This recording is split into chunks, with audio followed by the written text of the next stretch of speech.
Hello friends, welcoming you all back to GIA's Potential Builder Current Affairs Prince Program Session 9.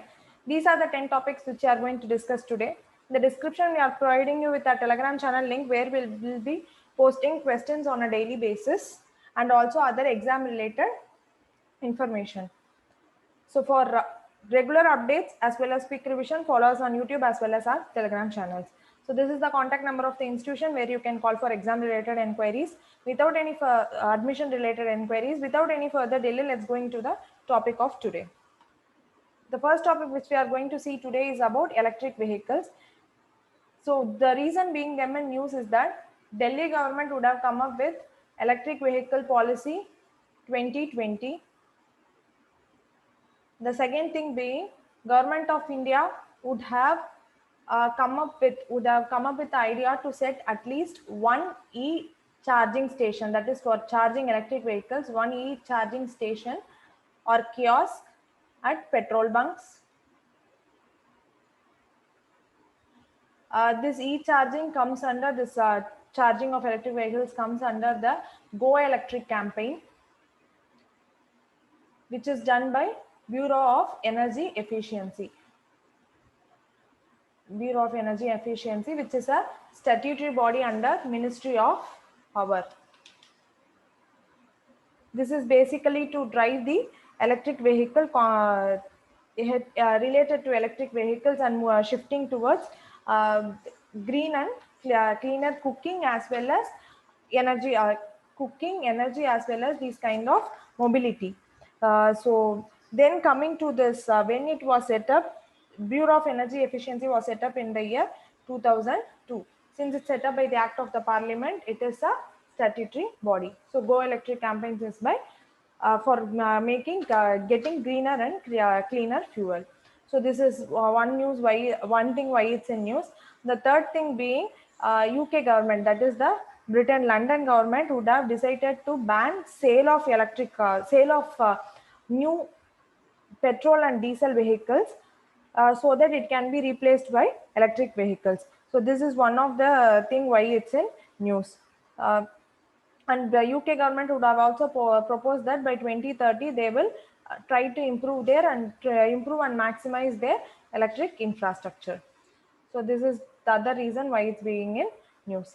Coming to this electric vehicle policy by the Delhi government, the reason behind the Delhi government proposing this policy is that Corona pandemic time la enna irukumna the amount of PM 2.5 and PM 10, which are basically the particulate matter causing air pollution, there would have been a reduction in this PM 2.5 and PM 10 levels in the atmosphere.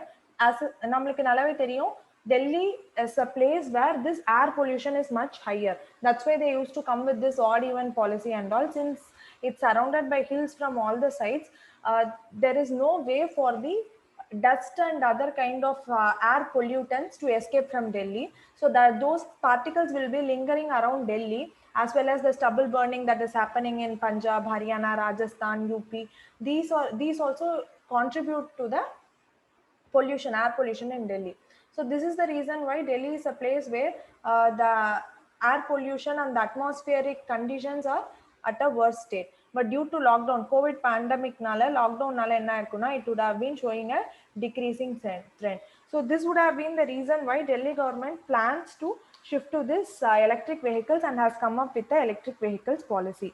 Basically, in the it will be replacing two-wheelers, public transports, then cargo vehicles, I mean like the vehicles which take goods, public transports goods, இது எல்லாத்தையுமே வந்துட்டு e-vehicles-ஆ வந்துட்டு convert பண்ணலாம் அப்படின்னு சொல்லி they would have planned, as well as shared vehicles in the sense auto rickshaws, and வந்து then other things are like this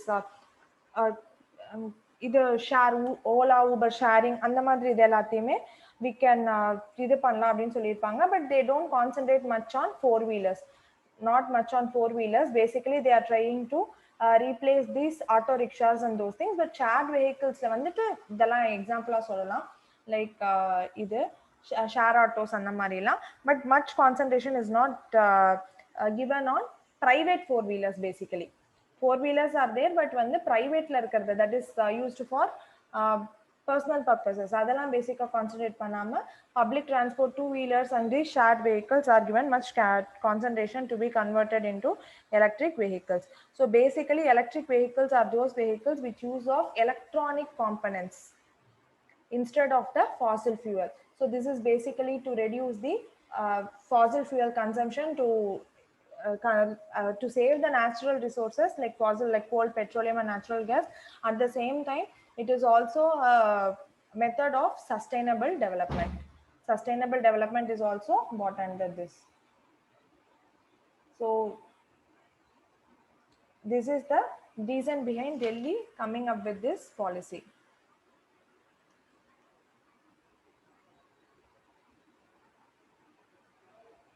Then coming to the other thing, so இப்போ வந்து இதில் வேற என்ன பண்ணுறாங்கன்னா, இது normal vehicles, that is the commercial fossil fuel run vehicles வந்துட்டு பார்த்தோம்னா, they are going to increase the road tax of such vehicle, increasing the road tax of such vehicles. And for these electric vehicles they will be decreasing the tax. Even vandittu our government of India as a whole, what would they would have said is that idu GST on vehicles vandittu 5% less pannalam appdin solittu government of India vandittu propose pannirpaanga. So this is one thing that has been made by the government of India. They would have proposed this. So the Delhi government, what would have said this, that they said they will be providing some subsidies and grants to these people who are changing towards electric vehicles. So subsidies and grants will be provided. Also what they say is that என்ன பண்ணலாம்னா இந்த food deliveries and then வேற மாதிரி இந்த ecommerce, food delivery ecommerce vehicles like Amazon, Flipkarts, இவங்க மாதிரி the persons who are delivering these couriers and those things. So they are saying that those vehicles can be changed to electronic vehicles, so that it will be helpful in reducing the air pollutants, as at the same time it will also help in preserving our natural resources, like since coal and petroleum, these kind of reserves are like non-renewable. So adukagavum idha vandittu sollirukkranga. So coming to government initiative, there is a major initiative for shifting towards this electric vehicles. Enna pathomna National E-Mobility Program. So National E-Mobility Mission Program. So இது வந்து electronic vehicles வந்துட்டு shift பண்ணுறதுக்காக இருக்கக்கூடிய program. So இதில் வந்துட்டு என்ன பண்ணுறோம் அப்படின்னா, it was formulated in the year 2013 with the objective of shifting towards vandittu electronic vehicles, with the objective of shifting towards electronic vehicles and to achieve national fuel security. இப்போ வந்துட்டு பார்த்தோம்னா we are importing a large quantity of this coal oil reserves from foreign nation. Like example வந்து Iran கிட்டனா we are much dependent on them, so our import is much higher. So to as well as to reduce this import level and to save our environment, so for sustainable growth we are coming with this program. idhula vandu nama 2013 la it would have been formulated, but pathomna periya level la we would have not achieved the objectives of this program. So that is a major drawback of this. Periya level la nama vandu achieve pannirka maatom. But there are certain things that are said by the government of India. They would have said that 7 million வந்துட்டு நம்ம electric வெஹிக்கிள்ஸை வந்துட்டு we need to இது sale by 2020 அப்படின்ற மாதிரி ஒரு இது இருக்கும். And வந்து இன்னொன்று வந்துட்டு என்னன்னா, இது வந்து basically how it does is that அந்த 3% of the sale வந்துட்டு பார்த்தோம்னா just without nothing doing anything நம்மளுக்கு 3% வந்து சேவ் ஆகிடும் அப்படிங்கிறதும் சின்ன இதுவாக சொல்கிறாங்க. But nothing to go much detail into it. But our target will be to go 7 million by 2020 அப்படிங்கிற மாதிரி. And also India would have said that by 2017 la India would have proposed that they will become 100% electric vehicles வந்து வெளியே வந்துரும் அப்படின்னு சொல்லியிருப்பாங்க. 100% electric vehicles, shift towards 100% electric vehicles by 2030. That would have been other thing that is under இது. Coming to the next scheme is FAME India. So So FAME India now recently they would have launched the second phase of FAME India as well. So this comes under the Ministry of Heavy Vehicles. Heavy vehicles கீழ வரது இந்த scheme.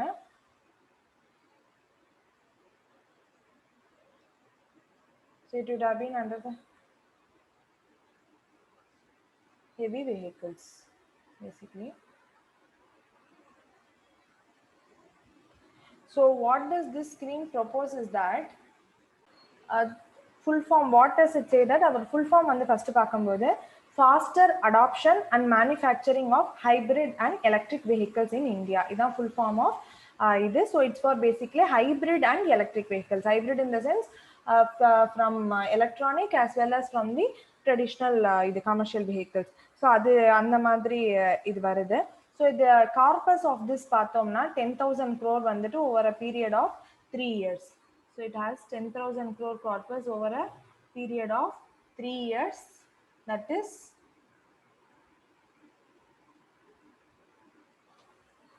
till 2022. Would have been the corpus.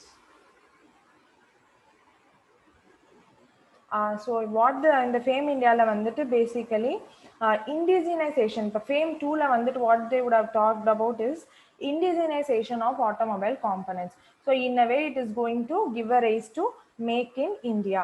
So we need not depend on imports from other countries. First electric vehicles change ஆகும்போதே that thing will get reduced. And now it's going to be much. இப்போ நம்ம indigenization phase 2 la வரும்போது so still we are going to இது பண்ண போறோம் vehicles.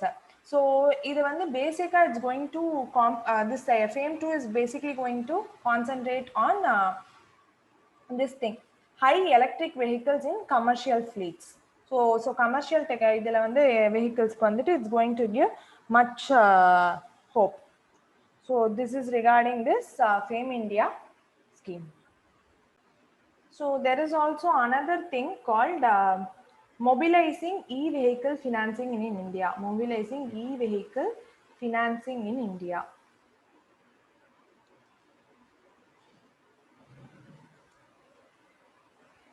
So இது வந்துட்டு it is done by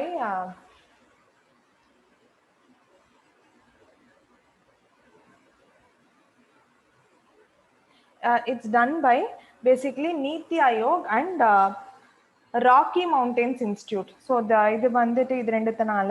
So what is their role is how to what is the financing that is required when we shift to e-vehicles அப்படின்னு சொல்லி பார்க்கும்போது they said that India will be requiring around US dollar 266 billion to shift from commercial this technology to electric vehicles. அப்படிங்கிறது தான் their report. The next one is global e-vehicle outlook. The next one is about global e-vehicle outlook. So இது வந்துட்டு என்ன பண்ணறாங்க அப்படின்னு பார்க்கும்போது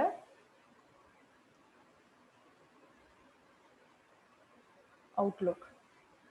So this is given by IEA, International Energy Agency. So what they does it that what they sell it that around 3 million வந்துட்டு registered Indiaல வந்துட்டு around 3 million vehicles have been registered in 2020 அப்படின்னு சொல்லியிருக்காங்க, which is 41% higher compared to the 2019 levels. So next வந்துட்டு பார்த்தோம்னா what they are saying is that Korea, another one fuel which can be used in place of this coal and petroleum is green hydrogen.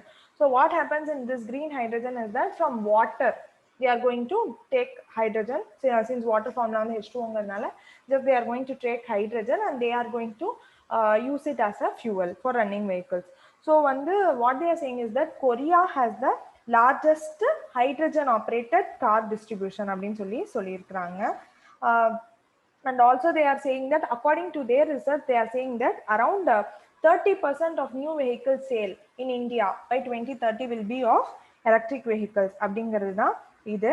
And also they are saying that compared to electrification of buses, electrification of two-wheelers and three-wheelers will be high in India அப்படிங்கிறது சொல்றாங்க.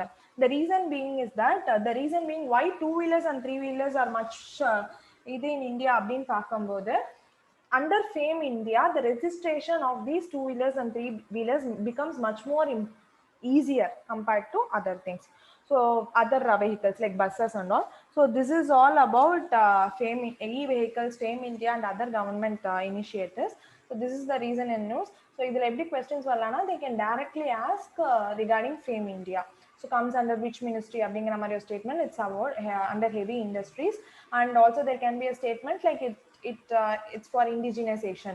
So it's also a true electric components. It's also true. அது வந்து true. And they can give about the corpus and they can ask over a period of 3 years. இந்த மாதிரி இதெல்லாம் கேட்கலாம். Then there can be a question on Go Electric campaign, which is basically for going completely clean and proper energy, like completely clean and green energy and the madri. So that is also, that is Go Electric campaign. It's by the Ministry of, sorry, it's by Bureau of Energy Efficiency under Ministry of Power. So these can be certain questions, and they can give the targets and all they can give, and they can also ask how it works. So idella kekkalam, but this e-vehicles becomes much more important when coming to mains perspective other than the initiatives. So let's go to the next topic. The next topic is about Fruits Portal. The full form of Fruits Portal is Farmer Registration and Unified Beneficiary Information System. This is basically by the Karnataka government. So Karnataka government is doing this scheme. So full form is Farmer Registration and Unified Business Information System. So it's integrated with the Bhoomi portal of the state, and the software used for this portal is is by DPAR in accompanied with National NIC, accompanying with NIC. So DPAR or full form on the Department of Personal and Administrative Reforms. So idula vandu pathina, this Department of Personal and Administrative Reform has a unique thing, because this department ensures all the this department rolls out all the e-governance things of the Karnataka government. So general e-governance it will be under telecommunications, Ministry of Telecommunications, but in this they are personally keeping it under the administrative reform side, personal administrative reform side. And the major thing is that it comes under the direct control of the CM. So this is a unique thing about this e-governance of Karnataka government. So it's a e-government basic custodian of governance of core infrastructure and basic administrative reforms that are that uses IT as a major thing. So இது இன்டர்நெட்ல வந்துட்டு work பண்றது எல்லாத்தையுமே இது வந்துட்டு இது பண்ணிக்கும். So that is one important thing about this scheme. Coming to NIC, it's National Informatics Centers. So in National Informatics Centers வந்துட்டு பார்த்தோம்னா it's basically for e-governance initiatives, doing all the e-governance initiatives. So to support the government IT services, அதுக்கு தான் இருக்கு. So it is attached Ministry of Electronics and Information Technology. Ministry of Electronics and Information Technology. So it comes under this. So basically it drives the Digital India campaign and everything. So coming to what this actually does அப்படின்னு பார்க்கும்போது the major aim of this scheme is to basically eliminate the visit of farmers to sub-register office. அதாவது farmers அலையாம இருக்கிறதுக்காக ஒரு e-governance portal for fetching and validating the land details. Basically adan. So they did for loans and other things, they did not go to the sub-register office or any other office. They can directly register themselves in this e-governance portal and they can get the necessary loan they want. So in this portal, all the financial institutions as well as the farmers will be there. The farmers will be provided with the farmers ID number.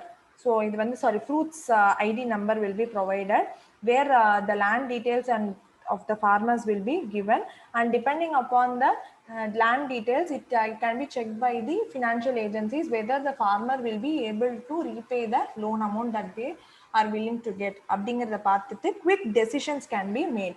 So it reduces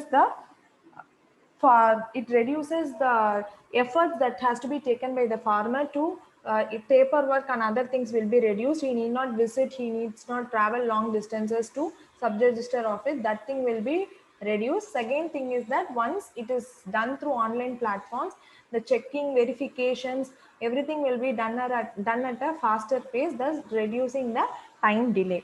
So this is that. So fetching and validating farm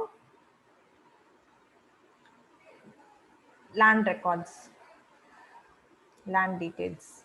So this is the idea of this portal, aim of this portal, and it is done by the Canara Bank on a pilot basis. So this is all about either. Okay, fruits portal. Next, let's move on to the next issue. So basically, it's by the Karnataka government. That is what is much important. It's not an all India initiative as of now.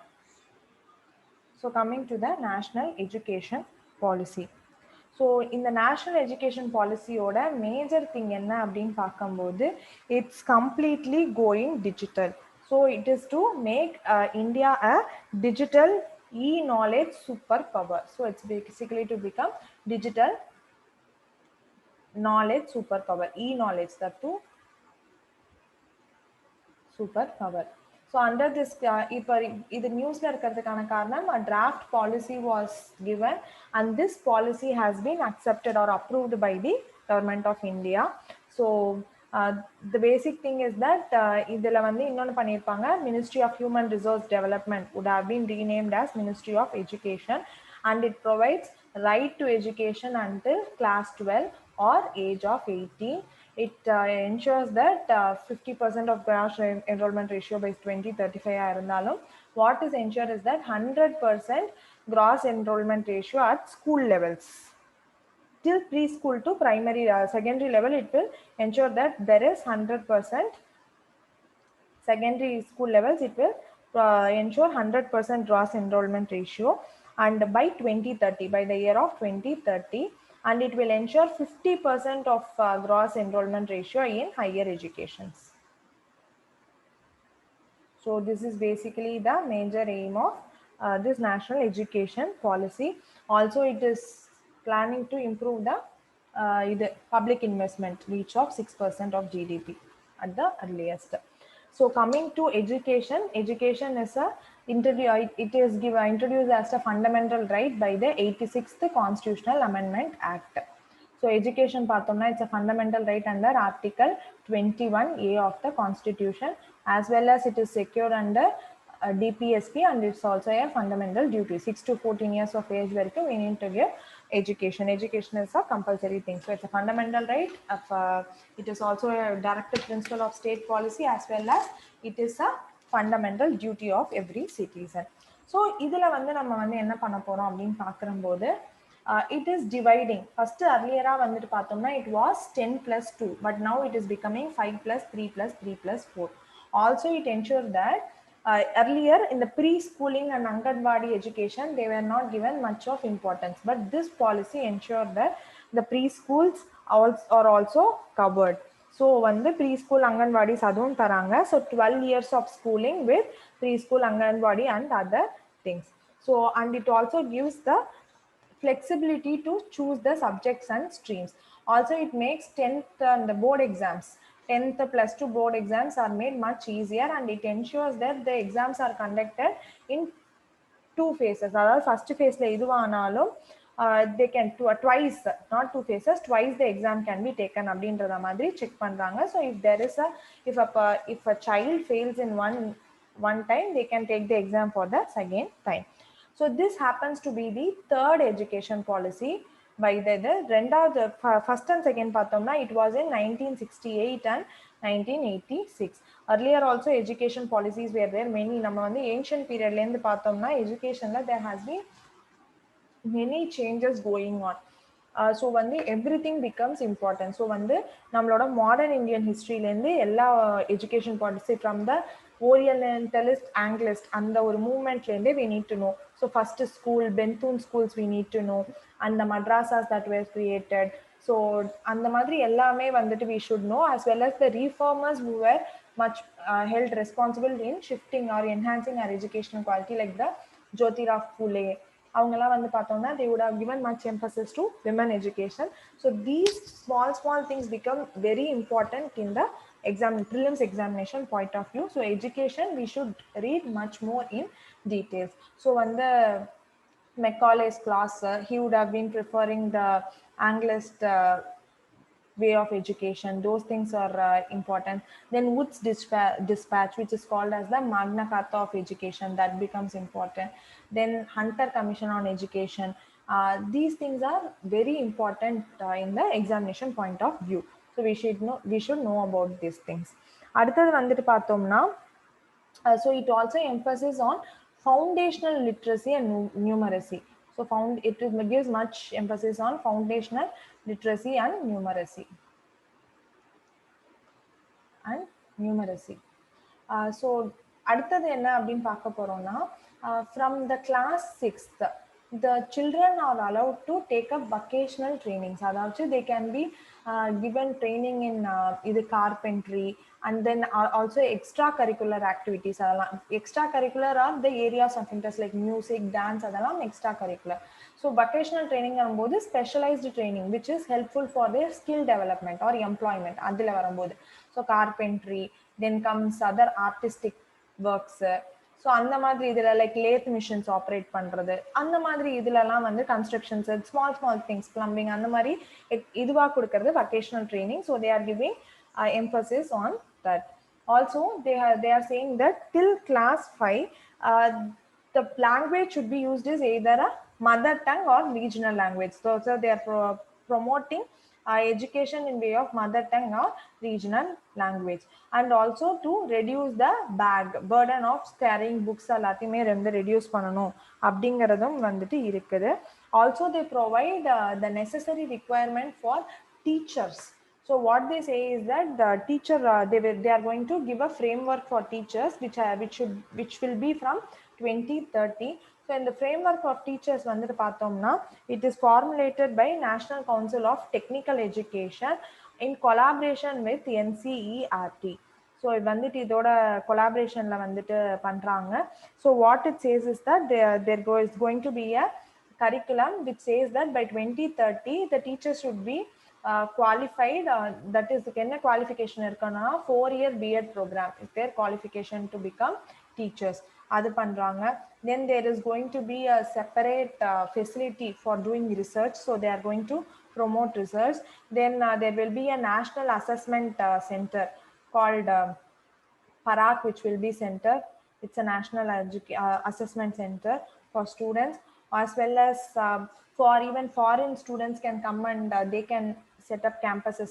Foreign universities வந்துட்டு campuses they can place in India. They are going to provide with that. Then there is going to be National Education Technology Forum, which is a autonomous organization for exchange of ideas. So it's going to be autonomous body for exchange of ideas. So this is going to be there. Then they're going to be National Institute of Pali for bringing on ancient languages, emphasizing on ancient languages. அது இருக்க போது. So research foundation for research. So and வந்துட்டு இப்போ வந்து credits and there is going to be a report card which covers the holistic performance of students. It's not going to be only related to their academic performance. Holistically வந்துட்டு ஒரு report card வந்துட்டு கூப்பிட போறாங்க. Technology is going to be infused. Then this affiliated system to be phased out in 15 years with graded autonomy to colleges. So affiliated இப்போ வந்து நம்மளுக்கு சொல்றோம் இல்லையா affiliated to Anna universities, those things will be taken and they are going to give full autonomy to the institutions or colleges. So and this national education policy of 2020, it will bring around 2 crore out of school children back into mainstream. Actually the major drawback with education நம்ம இந்தியால பார்க்கும்போது students இந்த இது higher from 6 to 8 அந்த primary முடிச்சுட்டு secondary ஸ்டேஜ்ல they get out of the system. The reason being, one is the girl childs வந்துட்டு நம்மளோட இது பண்ண பார்த்தோம்னா 5 kilometer radius குள்ள there should be schools established, but it has not been completely established. அதனால என்ன ஆகுதுன்னா first thing that girl children enrolling out வந்துட்டு reason வந்துட்டு hygienic practices. So their schools la vandu paathomna there are no toilet facilities, and this becomes the girls, for the girls the menstrual hygiene will be lacking. So this is one of the reason why at the secondary levels girls are opting out of school. Second things comes for they won't be they are not having money for feeding themselves. How they can their parents can afford to send them to school? That becomes another one important thing. Safety, long distance la irukradanaala safety becomes an issue. So girl trafficking, girl child trafficking, இல்லைனா children trafficking, not only related to girls, boys க்கும் trafficking அதெல்லாம். So வந்துட்டு boys and கேர்ள்ஸை பார்த்தீங்கன்னா they are family என்ன work செய்கிறாங்களோ, so they are involve into family works. So this is one of the reasons why children out of schools. So and வந்து parents வந்து education இல்லாதது, அதுவும் one of the reasons which are making them to come out of the schools. So this education policy also sees that everything as gender equality is also brought into it, and girls are also enrolled into this either. And when the vocational education, as I said, it starts from class 6 with internships. And when the academic, vocational, extracurricular idukullara vandittu there won't be any differences. And it also ensures that, as I said, 50% and 3.5 score seats added into higher education. So in school education, there will be 100% girls enrollment ratio by 2030. And in higher education, it will be made up to 50% by 2035. So accordingly, now how much India is spending in its education is 4.6% of GDP. So 4.6 தான் இப்போ at presentல வந்துட்டு India is spending on education. So this policy ensure that it is changed to 6%. 6% to be spent in education. And also one more thing, by 42nd Amendment Act enna irukuna, education will be shifted from state to concurrent list. So this is one thing under education which we need to see. And other laws paathomna RTE, Right to Education Act of 2009, to provide children with primary education between the 6 to 14 years of age. So primary education to all children between 6 to 14 years of age. But this new education policy ensures that 3 to 6 age may vandittu they are given the necessary attention. Is also ensured by the scheme. So other vandittu government initiatives paathomna Sarva Shiksha Abhiyan, midday meal schemes, and these Kendra Vidyalaya, Navodaya Vidyalayas, அடுத்தது வந்து Eklavya model of schools for tribal people, for tribal children. It's a residential school to bring in tribal children. இது எல்லாமே பார்த்தோம்னா to bring in more children into education system, அதுக்காக தான் வந்திருக்கு. So this is all about education. So next move on to the next issue. Okay, Firefly. The next issue is about Firefly bird diverters. So coming to Firefly bird diverters, இது மேஜரா வச்சதுக்கான news என்ன reason அப்படின்னு பார்க்கும்போது, this is for Great Indian Bustard. So this is done by Ministry of Environment, Forest and Climate Change along with Wildlife Conservation Society. Reason why these bird diverters are placed is because when there is a electric fence or some kind of electric wires that are hanging, these large birds like Great Indian Bustards, avangalaala vandittu they won't be able to see it from the far off distance. So kittaka vandittu when they come near, since they are very large, it will be difficult for them to turn back and take a different path. So because of this, what they get strangled in these wires. So it is not the electric thing which is causing death to them. The mortality is not caused due to this electrocution. The mortality is caused due to the wires. They get stuck in the wires and they die. So this is the problem with large birds. Since they are very large, they won't be able to turn back. So if the small birds are now, when they detect the wires, they can easily turn back. But these large birds won't be able to. So that's why what we are going to do is the government, this ministry has said that ministry has placed this Firefly bird diverters. இது என்ன பண்ணும்னா, it will be like fireflies. So it will be like kind of lighting. So அந்த lighting இருக்கிறதுனால these birds will be able to observe that there are some danger in that area. We need to take a different path. So it's basically for Great Indian Bustard, where the Great Indian Bustards are there. It's installed in Pokhran. As we know, Pokhran is a place in Rajasthan. So So this is all about that. Coming to the Great Indian Bustard. Great Indian Bustard is a critically endangered species. And வந்து பார்த்தோம்னா கிட்டத்தட்ட இந்தியாவில் there would have been around 1500 to 2000 species, but now there are hardly one very less species, like around 150 species, less than 150 species that is present right now. So இப்போதைக்கு 150 தான் இருக்குது, and they are conserved under Wildlife Schedule 1 of Wildlife Protection Act, as well as Appendix 1 of CITES and migratory species.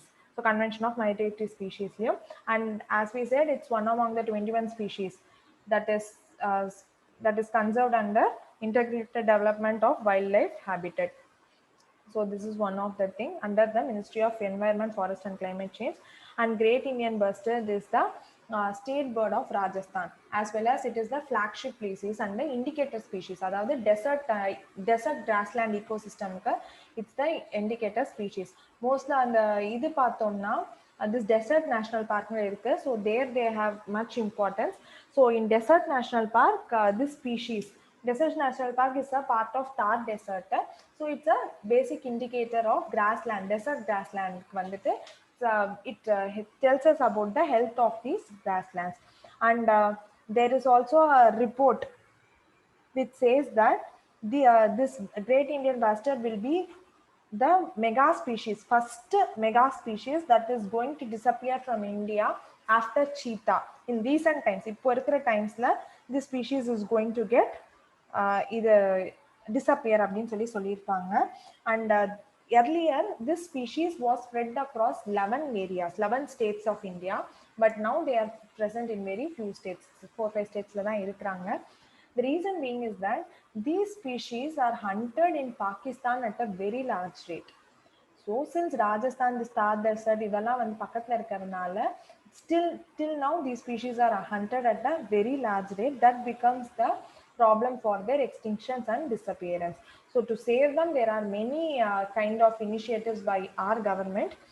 Basically பார்த்தோம்னா we are having a habitat improvement and conservation breeding of Jib is Great Indian Bustard. So there is a habitat improvement and conservation breeding of Jib. So this is basically for their breeding as well as and conservation of Jib. It's an integrated approach. So what they will do is they are going to bring a captive population of GIB. So in the Gibbs captive population once they breed and the young ones are there, they are going to release these young ones into the wild. So this is done in this habitat improvement and conservation breeding objective. This is done by Ministry of Environment, Forest and Climate Change. Okay.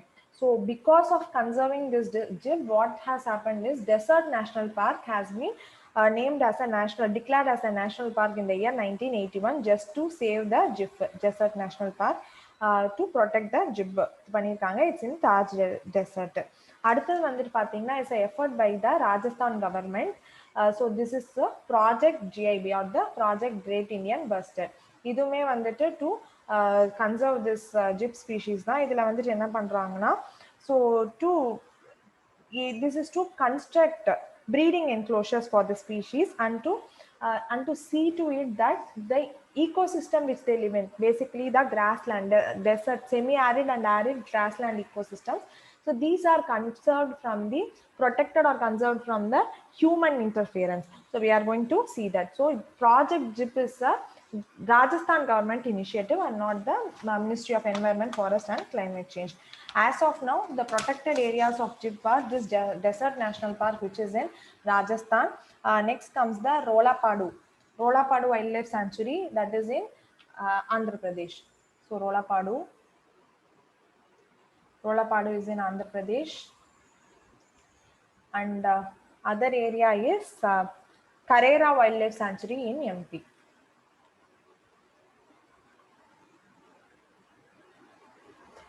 இப்போ பார்த்தோம்னா this species is basically in Maharashtra, Karnataka, Andhra Pradesh, mostly confined to Gujarat and Rajasthan, but now they are much spread in Maharashtra, Karnataka, Andhra Pradesh and எம்பியில் இந்த conservation இதில் இருக்கிறாங்க.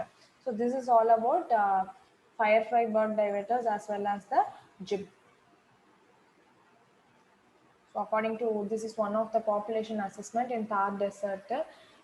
The largest population is in Thar Desert, and இதோட பார்த்தோம்னா 5 known mortalities. Electrocutionனால it's very less compared to this hunting and these wires. அதனால it's very less. So it's state government of this Rajasthan, Gujarat, these are involved in conserving this species. So next go to the next issue. So the next issue is on BeamStech. The reason behind BeamStech in news is that the 17th meeting of BeamStech would have happened, and this conference is a virtual conference. So it happens to be the 17th meeting and it's a virtual conference. And in the virtual conference, it is attended by all the 7 members of the BeamStech countries. The presence chair is Sri Lanka. So Sri Lanka happens to be the present chair. So coming to BeamStech in detail, its headquarters in Dhaka. It is formed in the year 1997 through Bangkok Declaration. Initially, there were only 4 members in this when the association formed. That was Bangladesh, India, Sri Lanka, and Thailand. Later, 3 more countries would have joined. That is Nepal, Bhutan, and Myanmar. So this is a bridge between South and Southeast Asia. So South Asia la patamna only 3 countries would have been left, that is Pakistan, Afghanistan, and Maldives. Except these, all the other countries are in this initiative, and it holds a population of about 1/5 or 22%. Its GDP, overall GDP வந்து பார்த்தோம்னா is 2.7%. So its first meeting would have been held in Thailand. So these are some of the ideas. So this is not only related to Bay of Bengal. This is also the range where Himalayas is spread. So it's a range of countries where Himalayas is also spread. So connectivity is much larger. So Himalayas plus Bay of Bengal. So this is the. And coming to this, Nepal and Bhutan, they joined in 2004 into this summit. And Myanmar would have joined by 1997 itself. So basically, there are some connectivity projects happening between these countries. One is the Kaladan multimodal project. So between India and Myanmar it is. So these are important for places in news. So note it, Kaladan is between India and Myanmar. Next comes the Asian Trilateral Highway.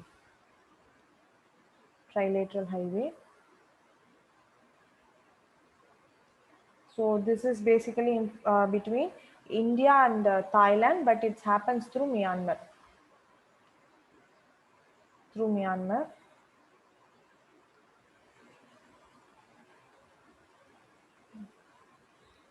And third will be BBIN, Motor Vehicles Agreement of BBIN.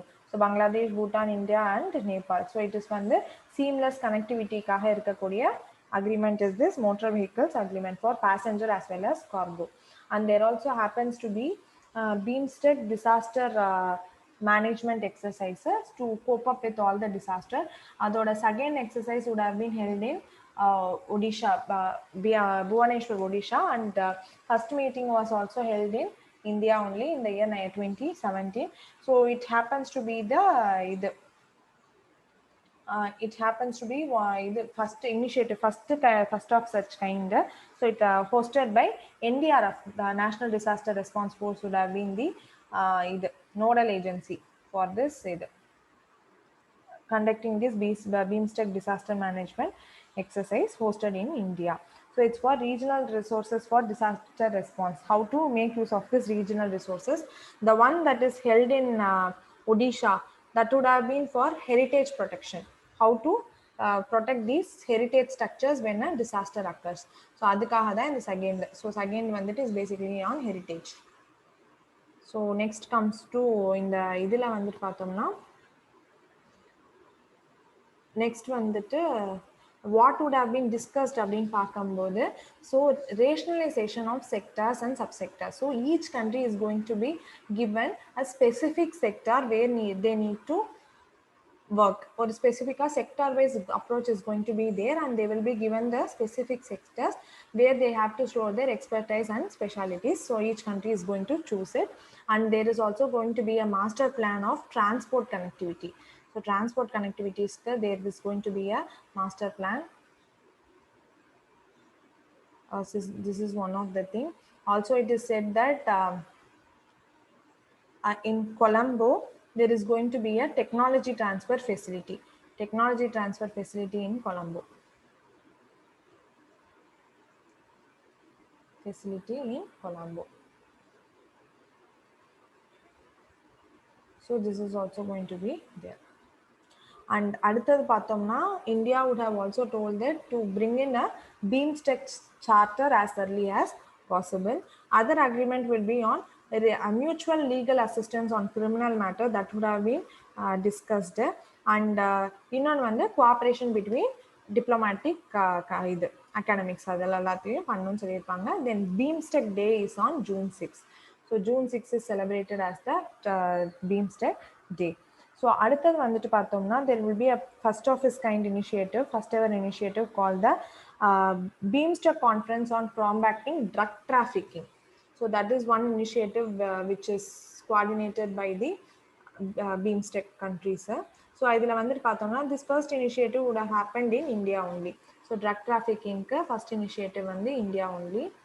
So this becomes much important because India is lying in the middle of Golden Crescent and Golden Triangle. So India is in the middle. So this is the reason why this drug trafficking and those things it becomes much important. And triangle. Okay, so Golden Triangle will be covering the Southeast Asia, whereas Golden Crescent பார்த்தோம்னா India, Afghanistan and Pakistan. So this Iran, Afghanistan and Pakistan.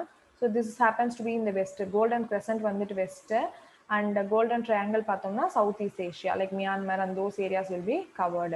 So இதனால பார்த்தோம்னா middle இருக்கிறதுனால this drug trafficking, the Golden Crescent and Golden Triangles are the opium trading areas. Much opium வந்துட்டு பார்த்தோம்னா இந்த இடத்துல நிறைய வந்துட்டு இருக்குது.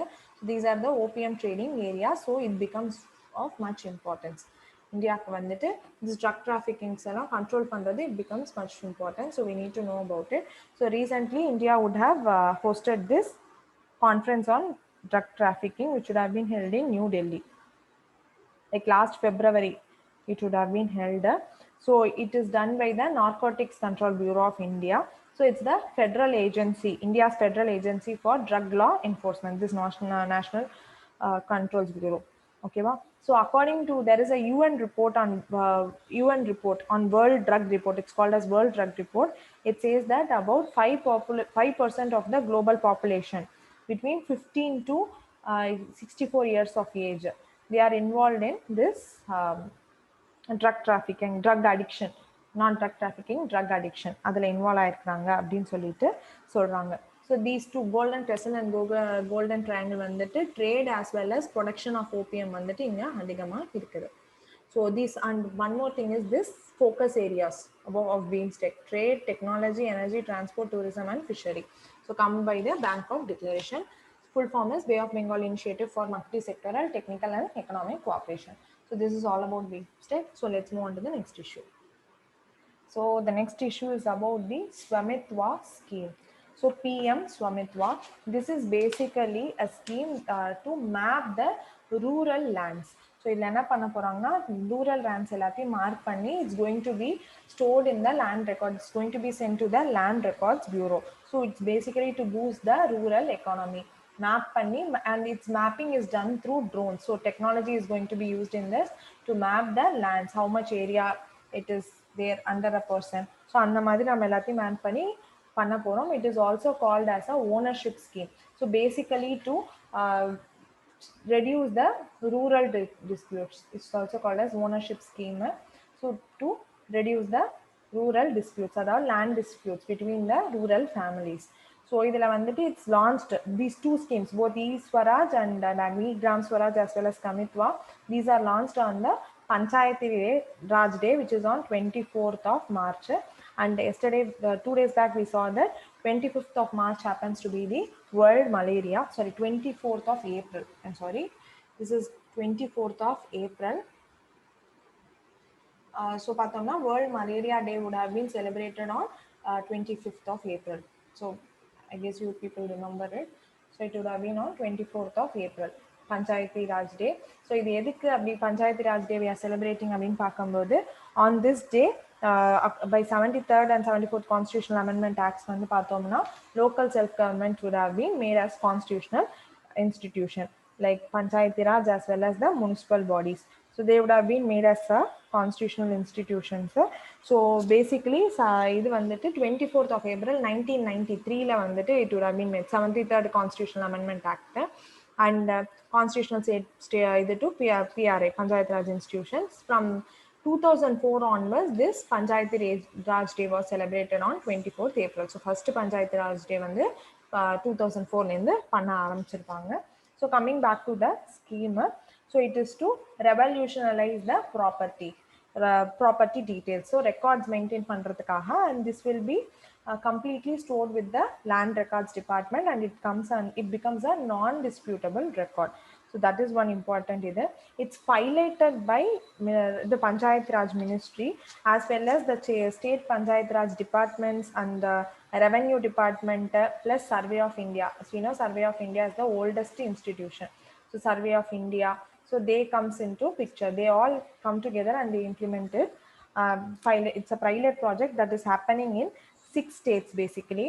First one is Haryana, second is Karnataka, next is MP, then next is Maharashtra, and other is UP and Uttarakhand. These are the 6 states in which the scheme is being implemented in a pilot. Present cover ஆயிருக்கிறது இதுதான். So there will be a property card that will be given to every holder for which he is given the ownership rights. Property owners வந்துட்டு there will be a property card given, and this property card will be used by the institutions as well. So through this property card, it even becomes easier to get the loans for such properties. So land revenue department from there, it is recognized by the various departments and they can avail the loan if they needed any. So coming to next is E-Gram Swaraj. This is also a scheme by the launched on the 24th of April, that is Panchayati Raj Day. So this is to bring transparency. So transparency and strengthening of e-governance. E-governance காக இருக்கக்கூடிய scheme of Panchayati Raj institutions.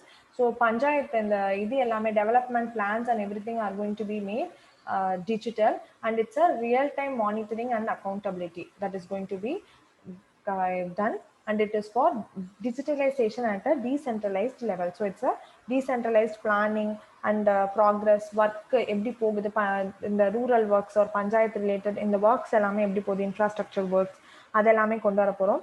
as well as there is going to be a checking on the credibility of funding to this panchayati. So devolution of funds எப்படி வந்துட்டு panchayat ராஜ்க்கு funds எல்லாம் develop ஆகுது. So there is going to be credibility in these funds devolutions as well. Then this scheme integrates 2 things. One is the PRIA soft, that is Panchayati Raj institutions accounting software.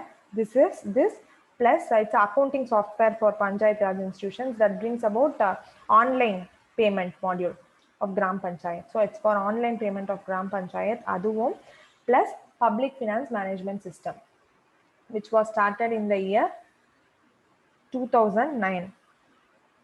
So it's basically started in the year 2009.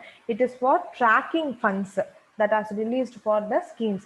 So அதை track பண்றதுக்காக இதுதான். So it is there. So planning commissionaல set பண்ணக்கூடிய ஒரு இதுதான் இது. This system has been set by the planning commission basically to track funds that is released for other schemes. So this is the information about these 2 schemes that are much important. So there can be direct either. So it's இது வந்து ஒரு mobile application. This E-Gram Swaraj, there is a website as well as it acts as a mobile application. So this is all about Swamitwa and E-Gram Swaraj. So let's quickly move on to the next issue. So the next issue is about Kodumanal excavation. So Kodumanal எக்ஸ்பிரஷனில் பார்த்தோம்னா ரீசெண்டாக they would have identified, அதாவது archaeologist would have identified 250 crane circles. So this crane circles is nothing but இந்த megalithic இது மாதிரி stones வந்து லைனாக arrange ஆகிருக்கிற stone. So these are prehistoric stones. Crane circles are prehistoric stones that are arranged in a row, stone row, linear arrangement. It will be arranged and it will have the parallel megalithic cultures. So megalithic standing stones. So these megalithic stones enna appdin paakumbodhu, these megalithic stones are used for construction purposes of various structure. Basically paathomna they are for this cremations vandu idu pandradha irukum. So basically for that, but other monuments as well as other structures are also built through this, either with a single stones or a multiple stones. Basically megaliths are large stones. Stone. So these megaliths can be found from the Neolithic period till pathomna or 200 CE across the world varaikum, from Neolithic period. So from 2500 BCE to 200 CE varaikum all over the world la vandittu we could have found. But these Neolithic, these periods are not consistent all over the world. So it can change. In India le vandu paakromna North India would have attained the Neolithic period at some other time compared to the South Indian areas. So it depends. So majority of the megaliths la paathomna it will be in Maharashtra, Karnataka, Tamil Nadu, Kerala, and then Andhra Pradesh and Telangana. These are the places where much of the Neolithics are present.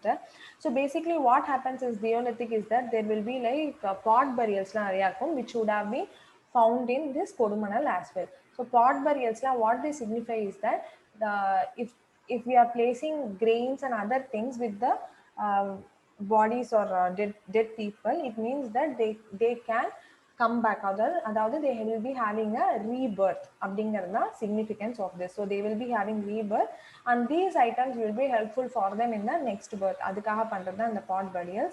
So first time pathomna they would have found around 10 pots and bowls. So earlier la pathomna there will be only around 2-3 like that excavated, but now it have been 10, around 10. And coming to Kodumalai, it is in the Erode districts on the northern banks of Noyal river. This becomes important. Noyal is a tributary of Kaveri. So there can be a question, Kodumalai site recently excavated is in the banks of which river? So Noyal onnu kudukkalam, Vaigai kudukkalam. So Vaigai yen kudukkalam appdin paakumbodhu this another site called Keeladi is in the banks of Vaigai river. So this can be a reason why Vaigai can be given, and 2-3 other river can be given as option and they can ask. So Kodumalai is a site on the northern banks of Noyal river and Keeladi happens to be in Vaigai river. So Keeladi is a site in Sivagangai district near Madurai. So there also the sixth phase of excavations on the Keeladi nadandittirukku, Sivagangai districts. So also paathomna this it's in Madurai, it's near Madurai. So this is one of the significance of this Keeladi.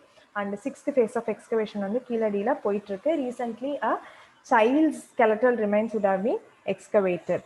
So it's and coming to Sivagangai, it's a east flowing river. East flowing river drains in Bay of Bengal.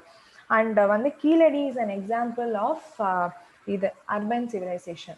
So urbanization Tamil Nadu la irundirukku அப்படின்றதுக்கு Keeladi becomes an example. So it states that there has been urbanization in Tamil Nadu. So it's an evidence of it. So these are some facts about either. And coming to Kodumanal, Kodumanal is a trade flourishing city according to Padittrupattu. Sorry, it's a trade flourishing city according to Padittrupattu. Padittrupattu is a Sangam literature. As we know, Sangam is by the Pandya kings. So Sangam literature, Padittrupattu is a Sangam literature. It's by a Pandya kings. Sangam literature is nothing but Sangam happens to be a conference kind of thing. It's called as conference, but at that time it was called as Sangam. In this, it's a group of all the Tamil scholars who get together and they discuss about the importance and the other literatures of Tamil. So அந்த மாதிரி ஒரு இதுதான் சங்கம். called as Sangam is. So this Paditru Patra is a Sangam literature where it is mentioned that Kodumanal is a trade city as well as it is a very important archaeological site. So these are some of the important facts about Kodumanal. So let's move on to the next issue. And இங்க வந்து கொடுமானல்ல பார்த்தோம்னா animal skulls, Tamil Brahmi scripts, everything has been discovered. So this is one of the either. So it's a trade flourishing city. Trade and industry has flourished in Kodumanal. Let's move on to the next issue. So the next issue is about National Digital Health Mission. The reason being this is that it has been launched. This National Digital Health Mission would have been launched. So what they are going to do is that on Independence Day speech, Prime Minister would have launched this National Digital Health Mission. Coming to National Digital Health Mission, it's a part of National Digital Health Blueprint under Pradhan Mantri Jan Arogya Yojana. So in the National Digital Health Mission, it's going to create a digital ecosystem of complete health records. So it will be having a health ID card where all the informations of the patients will be stored. Patient records fulla irukum.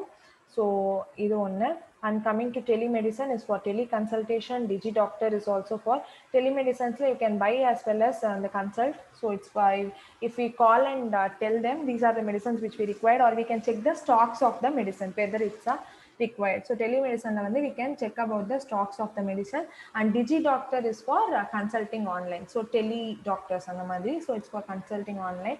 As we now doing for COVID, we are having this teleconsultation. So other than DigiDoctor, and then come to here, what they will do is in DigiDoctor, the doctors who are willing as well as the hospitals who are willing, they can enroll in this DigiDoctor facility, and these doctors will be assigned digital signature, which can be made to write prescriptions. So prescriptions for writing prescription, that is free for the either. So volunteer, it's also a voluntary thing.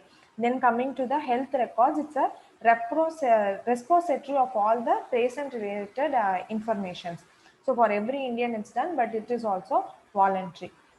So next வந்துட்டு பார்த்தோம்னா, as I said, is digital health registry and personal health records. E-pharmacy is regarding the pharmacy things. So telemedicine idellame more or less everything is going technological, or everything is going digital. அதுதான் இதுல பண்றோம்.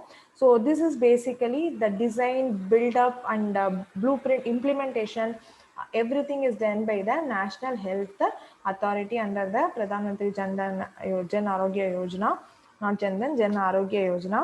So what it does is it identify the doctors, health facilities, and then health IDs of patients. Everything will be identified through these schemes. But as of now, it is only implemented in the UTs as a private project in the Union Territories of Chandigarh, Ladakh, Dadra and Nagar Haveli, Daman and Diu. These places, it's implemented as a pilot project. So it happens to be a part of National Digital Blueprint. And one more thing, it has an app as well as a website. App as well as a website. Then other things வந்துட்டு பார்த்தோம்னா, இது வந்து completely moving digital. So this is what is done in this, and it's a part of Atmanirbhar campaign.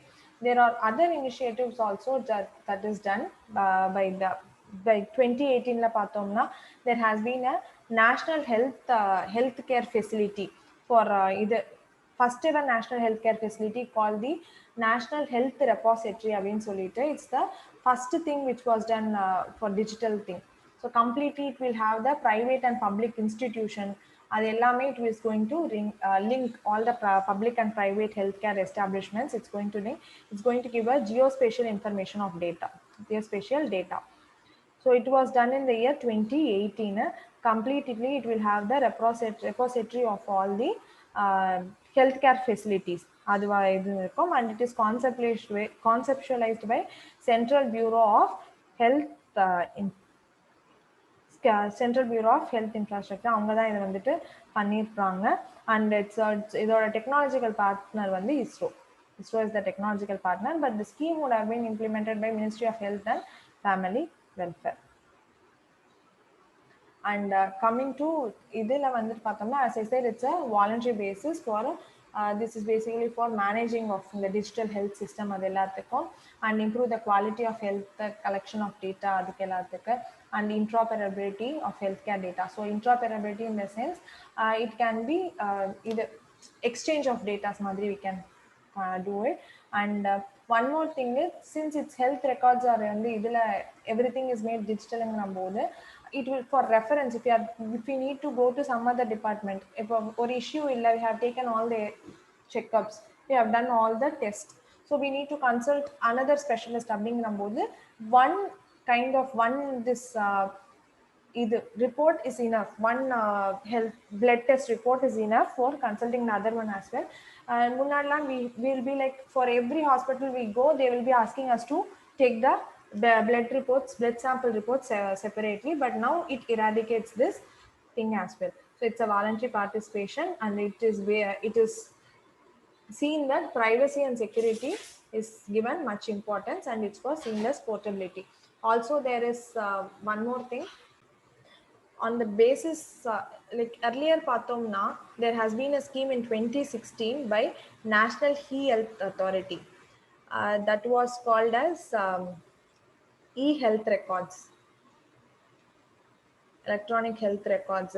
So what it does is that it stores all the information of the patients, and what happens here is that, as I said, the same thing, they need not take different reports if they are consulting different hospitals or patients. So it becomes this it improves the interoperability and those things, as well as the major aim of this e-health records was that if a patient has been affected by a disease, say cancer or something, and if there is another person in some other part of our country who is having the same kind of issue, then this record can be the treatment that is given for this patient can be used as a reference for other patients. So checking their privacy and other things without letting the name of the patient to be let out or those things, and if it can be released only if they voluntary accept to release the treatment they are taking. So on the madri these days e-health records were much helpful. So it was done by the National e-health authority. So in the year 2016 this was there in news. So these are all some of the further advancements made with the technology upgradation and those things. So this was the initial thing that was done. So this is all about national health, digital health mission. So let's move on to the next issue. So completely making healthcare digitalized. So next issue is about PM Swanidhi. The reason being it in news is that there would have been an app that has been, mobile app that has been launched. That is the reason why PM Swanidhi is in news. PM Swanidhi is basically for street vendors to give them credit facilities, to bring in credit facility to these street vendors. It is in news. So it is done by SIDBI would have been chosen.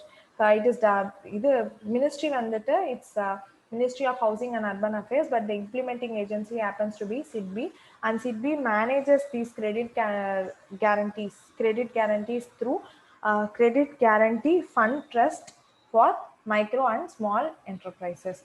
So it's basically Credit Guarantee Fund Trust through micro and small enterprises. So this is the one which is doing it. So it's done by SIDBI, implemented by SIDBI. So it promises to give a loan of around rupees 10,000, and this scheme is valid till 2022. Scheme is valid till 2022, but the interest for this has to be paid back. So 10,000 it has a year on basis interest. So if a person finishes or repays this loan amount before the specified 1 year of time, then he can get subsidy, and there is no there is no penalty for repaying the loan earlier. And also this schemes identifies this scheme is for persons who has their business operational on or before 24th of March 2020. So on or before 24th of March 2020, if a person have a business, then he can avail loan under this scheme or a credit guarantee under this scheme, and it is going to cover more than 50 lakh employees, street vendors, sorry, 50 lakh street vendors are there in this. So, and if the repayment is earlier, then there will be a 7% interest subsidy per annum. 7% interest subsidy per annum under this scheme that will be credited to the bank account through direct benefit transfer on a 6-month basis, and there is no penalty that is attracted. So this is all about PM Swanidhi. It's a credit facility for micro credit facility for street vendors. So let's move on to the last topic of today. The last topic is regarding Operation Greens. So Operation Greens, the reason being it in news is that this Operation Greens initially was for top crops, top in the sense tomatoes, onions and potatoes. Now it would have been extended to 22 perishable commodities. On the budget of 2021, union budget 2021 would have expanded this to 22 perishable commodities. So basically operation tops, this operation greens for top crops were introduced in the year so 2018. So basically to build the value chain of these top crops on the lines of Operation Flood. So Operation Flood is basically for milk. Operation Flood is for milk. So this stops is based on this. From now, after Atmanirbhar, this would have been increased to this top to total. So 22 crops would have been there. So its corpus is rupees 500 crore. It will be extended to 500 crore from top to total. So pilot project, it's pilot project. For the 22 now, it will be increased further as well. So this is regarding top. It's basically for tomato, onion and greens. So to allocation was also 500 crore initially in this scheme. So this is regarding tops, and this scheme is by Ministry of Food Processing and Industries. So idhila vandu paathomna they would have been given 50% subsidy on transportation from surplus to deficit market, as well as 50% on storage, cold storages. So on the temperature maintain pannadhukku cold storages and everything. And also it is for realization, better price realization for farmers, in a way helping in doubling of farmers income as well. So these are some of the things done under the scheme, uh, which was approved by the, with this top to total was approved by Ministry of Food Processing and Industries, as well as this transportation subsidy under Operation Green scheme was first done for Kisan Rail. So Kisan Rails pathomna, it's through railway channels we are going to transport this food. Now it is for airlines as well, it would have been extended. So this is all about Operation Greens as of now. So this is all for today. So we will be coming to you with another session tomorrow as well. So keep watching for suggestions. Please comment to us on our in the comments given below. Thank you. Let's end our session.